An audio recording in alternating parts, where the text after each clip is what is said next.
गोस्वामी तुलसीदास जी, जिन्होंने श्री रामचरितमानस की रचना की थी, इस महान ग्रंथ रामायण की रचना करने के लिए तुलसीदास जी को अपने प्रभु श्री राम जी एवं पवन सुत हनुमान जी से प्रेरणा मिली थी। क्या आपको मालूम है कि तुलसीदास जी को हनुमान जी के दर्शन कराने में एक प्रेत ने उनकी सहायता की थी।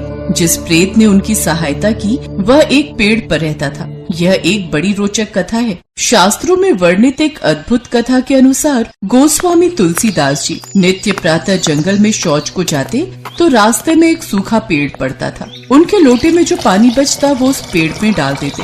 दरअसल वो पेड़ जल न मिलने के कारण सूख रहा था। उसी पेड़ पर एक प्रेत रहता था। वह काफी समय से प्यासा था क्योंकि उसे जल देने वाला कोई नहीं था। तुलसीदास जी रोजाना शौच पर जाते, जो बचा हुआ पानी होता वो उस पेड़ में डाल देते। अब तुलसीदास जी नित्य नियम से ऐसा करने लगे। जो वृक्ष सूख रहा था उसे नित्य प्रति जल मिलने लगा। अब उस प्रेत को वहाँ पानी मिलने लगा और उसकी प्यास बुझने लगी और वो सूखा हुआ पेड़ फिर से हरा भरा होने लगा। प्रेत प्रसन्न हो गया और तुलसीदास जी के सामने आ गया। प्रेत को सामने देख तुलसीदास जी थोड़ा घबरा गए। घबराओ नहीं तुलसीदास, मैं तुम्हें जानता हूँ।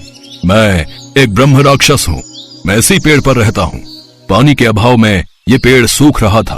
अनेकों लोग इस मार्ग से गए पर किसी का भी ध्यान इस सूखे पेड़ की ओर नहीं गया। पर तुमने मुझे जल पिलाकर मेरी प्यास बुझाई है।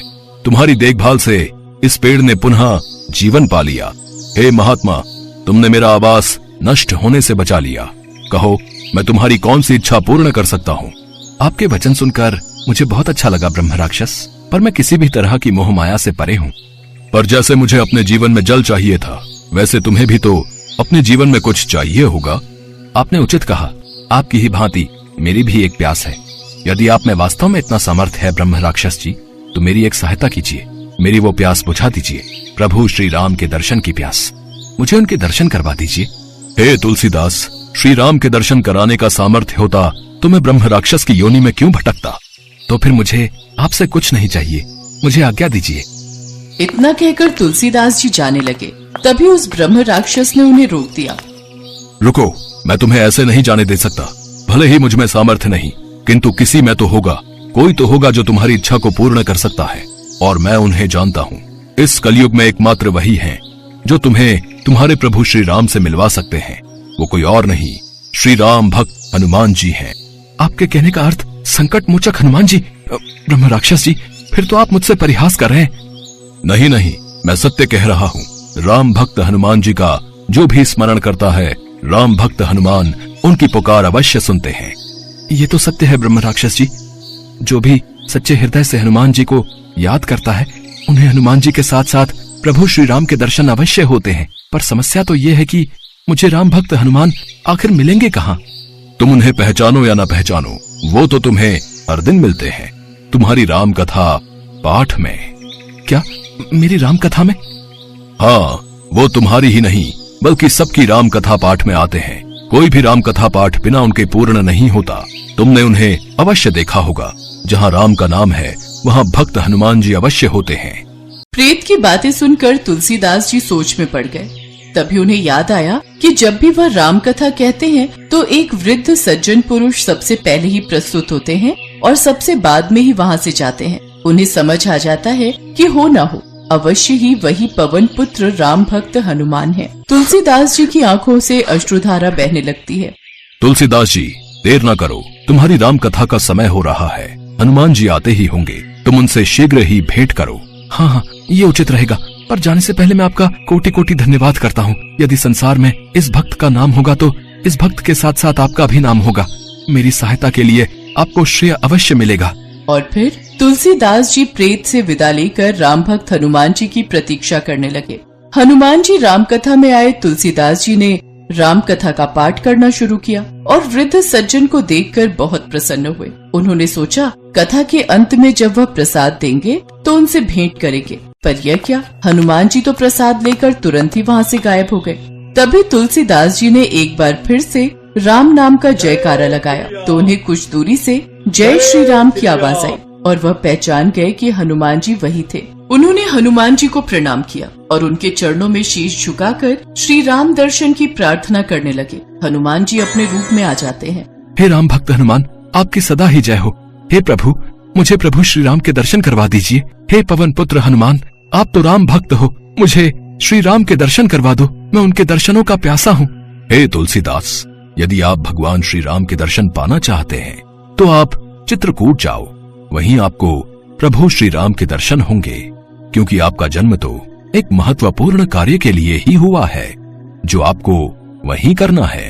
पर प्रभु, आपको मुझे वचन देना होगा कि राम दर्शन पाने हेतु आप वहाँ भी मेरी सहायता करेंगे। हे तुलसीदास जी, आप श्री राम कथा में जब भी उनका नाम लेंगे, मैं वहाँ अवश्य उपस्थित रहूंगा। आपका कल्याण हो। और फिर राम भक्त तुलसीदास को आशीर्वाद देकर पवन पुत्र हनुमान जी अंतर्ध्यान हो गए।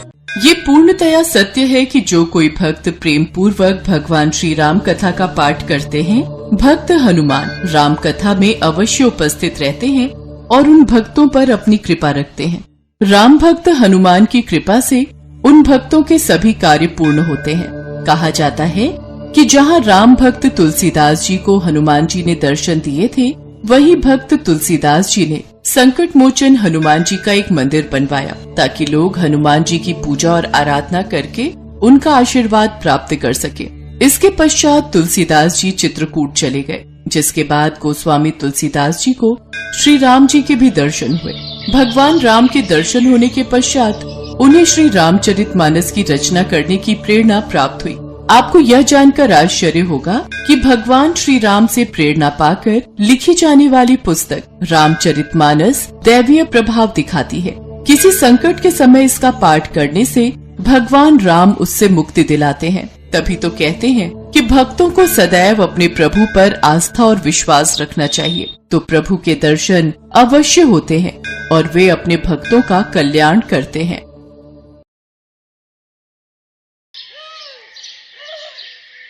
राजेश नाम का एक ऑटो वाला ऑटो चलाया करता था। उसकी बीवी शीतल और 7 साल का बेटा राजू था। वो अपने परिवार के साथ हंसी खुशी जिंदगी बसर कर रहे थे। अजी सुनती हो? हाँ, आ रही हूँ अभी। देखो मैं तुम्हारे लिए क्या लेकर आया हूँ। हाँ बोलिए, क्या हुआ? और इस पैकेट में क्या है? खुद ही देख लो, ये लो खोलो। राजेश अपने बैग में से गिफ्ट पैक निकालता है और शीतल को देता है। शीला गिफ्ट पैक को खोलती है तो उसमें एक साड़ी दिखती है। इसमें तो साड़ी है जी। हाँ पता है मुझे। ये साड़ी किसके लिए है? अरे मेरी प्यारी बीवी, ये तुम्हें दी है तो तुम्हारी हुई ना। ये तो बहुत प्यारी है, पर इसकी क्या जरूरत थी? इतना तो हम पैसा बचा भी नहीं पाते, और ये फालतू के खर्चे क्यों किए आपने? अरे पगली, मैं वैसे भी तुझे कहाँ कुछ दे पाता हूँ, एक साड़ी ही तो है। तू कभी कुछ नहीं मांगती मुझसे। आज थोड़ा धंधे में मुनाफा हुआ तो सोचा आज तेरे लिए एक साड़ी ले चलता हूँ। बहुत दिन से तुझे कुछ दिया ही नहीं। मैं जानती हूँ हालातों को, तभी तो आपसे कुछ नहीं मांगती। चल अब ये बेकार की बातें बंद कर और इसे पहन कर दिखाओ, देखूं तो इसमें मेरी बीवी कितनी सुंदर दिखती है। शीतल साड़ी पहनने अंदर चली जाती है और थोड़ी देर में साड़ी पहनकर बाहर आती है। आहा, देखा साड़ी कितनी सुंदर लग रही है तुझ पर, ये रंग तुझ पर बहुत खिल रहा है। इसी तरह हंसी खुशी से दिन बीत रहे थे। अचानक से राजेश की पत्नी शीतल बीमार हो जाती है और डॉक्टर की फीस और दवाइयाँ देते देते राजेश को अपना ऑटो बेचना पड़ जाता है। अब तो मेरे पास पैसे भी खत्म हो गए और शीतल की तबीयत में कोई सुधार भी नहीं हो रहा। अब पैसे कहाँ से आएंगे? शीतल को इस हालत में नहीं देखा जाता। ऐसा करता हूँ, अपना ऑटो बेच देता हूँ। राजेश ये सोचकर अपने ऑटो लेकर एक दुकान पर पहुँचता है। भाई मुझे ये ऑटो बेचना है। क्यों भाई, इस ऑटो में कोई खराबी है? ऑटो में कोई परेशानी नहीं है, मुझे पैसों की सख्त जरूरत है। मेरी बीवी बहुत बीमार है और मुझे पैसों की जरूरत है, इसलिए मुझे ऑटो बेचना पड़ रहा। अरे भाई, अगर ऑटो बेच दोगे तो घर का खर्चा कैसे चलाओगे हैं? हाँ, पर बीवी की तबीयत भी तो देखनी है। उसकी दवाइयों के लिए मेरे पास पैसे नहीं हैं और मुझे कुछ समझ में नहीं आ रहा है कि अब क्या करूं। अरे भाई, एक काम कर सकते हैं आप, ऑटो बेचकर एक रिक्शा ले लो, जिससे कुछ पैसे भी मिल जाएंगे और तुम घर चलाने के लिए रिक्शा भी ले लोगे। क्या समझे? बात तो तुम सही कह रहे हो भाई। राजेश बात मान जाता है।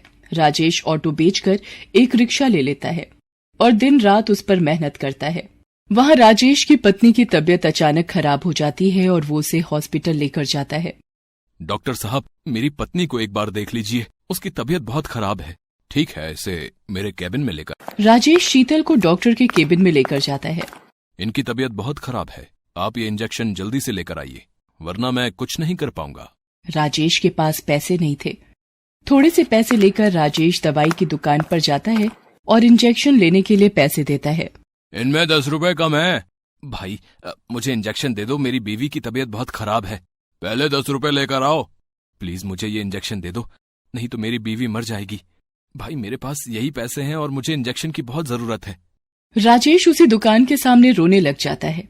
उस दुकान वाले से रोते रोते अपनी बीवी के लिए इंजेक्शन मांग रहा होता है, लेकिन वो दुकान वाला बहुत लालची था। वो राजेश को धक्का मारकर वहाँ से भगा देता है। अरे कुछ भी करो, मुझे 10 रुपए दो तभी इंजेक्शन मिलेगा, वरना निकलो यहाँ से। राजेश बिना इंजेक्शन के ही वापस आ जाता है और उसकी बीवी का देहांत हो जाता है। राजेश अपने बेटे के साथ रहने लगता है। उधर दुकानदार, जिसका नाम विपिन था, जहां राजेश के पास पैसे न होने पर उसने राजेश को धक्का देकर भगा दिया था, वो एक बहुत ही लालची दुकानदार था। वो दवाइयों से बहुत पैसा कमाता था, इसीलिए उसने अपनी बहुत जायदाद कर ली थी। आजकल धंधे में बहुत कमाई हो रही है, हर माल में मुनाफा हो रहा है। अब एक काम करता हूँ कि एक प्लॉट और ले लेता हूँ। हाँ। विपिन घर पहुँचता है और प्लॉट लेने की सोचता है। पापा पापा। तभी विपिन को अपने बेटे की आवाज सुनाई देती है और भागकर जाता है तो देखता है कि उसका बेटा जमीन पर बेहोश पड़ा है। वो अपने बेटे को लेकर अस्पताल पहुंचता है। अब डॉक्टर साहब देखो, अब मेरे बेटे को क्या हो गया है? ये बेहोश कैसे हो गया? पता नहीं, जब मैं इसके पास गया तो ये बेहोश पड़ा हुआ था। मुझे इसका चेकअप करना। डॉक्टर उसका चेकअप करता है तो वो विपिन को बताता है। अब क्या हुआ डॉक्टर? मेरा बेटा ठीक तो है? नहीं। क्या हुआ डॉक्टर? आप जरा तसल्ली रखें। अब क्या बात है डॉक्टर साहब, ऐसा आप क्यों कह रहे हैं? मुझे बहुत दुख के साथ कहना पड़ रहा है कि आपके बेटे को कैंसर है। विपिन के पैरों तले जमीन खिसक जाती है और वो पास की कुर्सी पर गिर जाता है। अब संभालिए अपने आप को। ये क्या कह रहे हो डॉक्टर साहब? ऐसा कैसे हो गया? ये सच है विपिन जी। अब क्या कर सकते हैं? मेरा बेटा ठीक तो हो जाएगा ना? हाँ, उसके लिए कुछ महंगी दवाइयाँ जरूरी हैं और कुछ टाइम इलाज करना पड़ेगा और आपको थोड़ा सब्र रखना पड़ेगा। विपिन अपने बेटे का इलाज करवाना शुरू कर देता है। इस इलाज में बहुत पैसा लगाता है, पर उसका बेटा ठीक नहीं होता। एक दिन उसके बेटे की तबीयत ज्यादा खराब हो जाती है तो डॉक्टर उसे दवाई लेने के लिए भेजते हैं। जैसे ही दवाइयों की दुकान पर जाता है, दवाई मांगता है। अब भाई मुझे ये दवाई जल्दी से दे दो। ये दवाई तो बहुत महंगी है, क्या तुम्हारे पास इतने पैसे हैं? विपिन अपनी सारी जमीन जायदाद गंवा चुका था उसके इलाज में। अब उसके पास कुछ भी नहीं था, सिर्फ चंद रुपयों के अलावा। वो अपने सारे पैसे उसको दिखाता है और कहता है कि मेरे पास ज्यादा नहीं है, बस यही रुपए हैं। इतने में दवाई नहीं आएगी, 100 रुपए और चाहिए। पर भाई मेरे पास इतने ही पैसे हैं। तो दवाई नहीं मिलेगी, जाओ और पैसे लेकर आओ, जाओ। मेरा बेटा बहुत बीमार है, मैं आपके 100 रुपए जल्दी ही चुका दूंगा। चलो हटो, निकलो यहाँ से, पहले 100 रुपए लेकर आओ। तुम्हारे जैसे रोज आते हैं, चलो भागो यहाँ से, गरीब कहीं के। विपिन को पता था कि ये दवाई बहुत सस्ती है और दुकानदार इसे बहुत महंगी बेच रहा है। विपिन उस दुकान वाले से रो रो कर दवाई मांगने लगता है और वहीं बैठ जाता है। और तभी उसको वो दिन याद आता है जब उसने भी किसी जरूरतमंद को सिर्फ 10 रुपए के लिए दवाई नहीं दी थी। वो अपनी गलती मानता है और समझ जाता है कि करने का फल तो भुगतना ही पड़ता है, और विपिन बहुत रोता है। तभी दुकान वाला विपिन की हालत देख उसके पास आता है और उसको दवाई दे देता है। विपिन को दवाई के कारण अब बहुत देर हो चुकी होती है। अब कुछ देर में अस्पताल नहीं पहुंचा तो उसके बेटे का बचना मुश्किल था। विपिन भागते हुए जाने लगता है, लेकिन उसे पता था कि वो ऐसे नहीं पहुंच पाएगा, इसलिए कई लोगों से अस्पताल छोड़ने को कहता है, लेकिन उसके पास पैसे न होने पर कोई भी उसको अपनी गाड़ी में नहीं बिठाता। अगर मैं जल्दी ही अस्पताल नहीं पहुंचा तो मेरा बेटा। जब वो जा रहा होता है तो उसे ठोकर लगती है और वो गिरने लगता है। तभी एक रिक्शे वाला उसे आकर थाम लेता है। वो वही रिक्शे वाला होता है जिसको दवाई देने के लिए विपिन ने मना कर दिया था, लेकिन फिर भी वो अपने रिक्शे में विपिन को बिठा लेता है और पूछता है, भाई तुम्हें कहाँ छोड़ दूं? मेरा बेटा अस्पताल में है, मुझे वहाँ जल्दी पहुँचना है, लेकिन मेरे पास पैसे नहीं हैं। कोई बात नहीं, आप परेशान ना हो, सब ठीक हो जाएगा। मैं आपको वहाँ बिना पैसों के छोड़ दूंगा। विपिन बैठे बैठे बस अपने किए पर पछता रहा होता है। उसका लालच उसके सामने आ रहा था। वो अपने किए पर बहुत पछता रहा था, पर समय निकल चुका था। मैंने दूसरों का बहुत दिल दुखाया है और शायद इसीलिए आज मेरी ये हालत है। इसी वजह से मुझे आज ये दिन देखना पड़ रहा है। मैंने न जाने कितनों को दवाई नहीं दी, कुछ पैसों के लिए, और आज मैं भी वहीं खड़ा हूं। आज मेरे पास भी पैसे नहीं है और दवाई की जरूरत है। सबको ऐसा ही महसूस होता होगा जैसा कि मैं लाचार महसूस कर रहा था। विपिन हॉस्पिटल पहुंचता है और वहां जाकर दवाई डॉक्टर को दे देता है। वहां उसके बेटे की तबीयत और खराब हो रही होती है। ये सब उससे देखा नहीं जाता और उसकी आंखों से आंसुओं की धारा निकल पड़ती है। तभी उसको भगवान की मूर्ति दिखाई पड़ती है। भगवान, मेरे कर्मों की सजा मेरे बच्चे को मत दो। जो सजा देनी है मुझे दे दो, पर मेरे बच्चे को बख्श दो। और ये कहकर वो फूट फूट कर रोने लगता है। तभी डॉक्टर वहां आते हैं और बताते हैं कि उनका बेटा अब ठीक है। विपिन राहत की सांस लेता है और उसके कुछ समय बाद विपिन का बेटा ठीक होकर घर आ जाता है। उसके बाद से विपिन सभी जरूरतमंद की मदद करने लगा।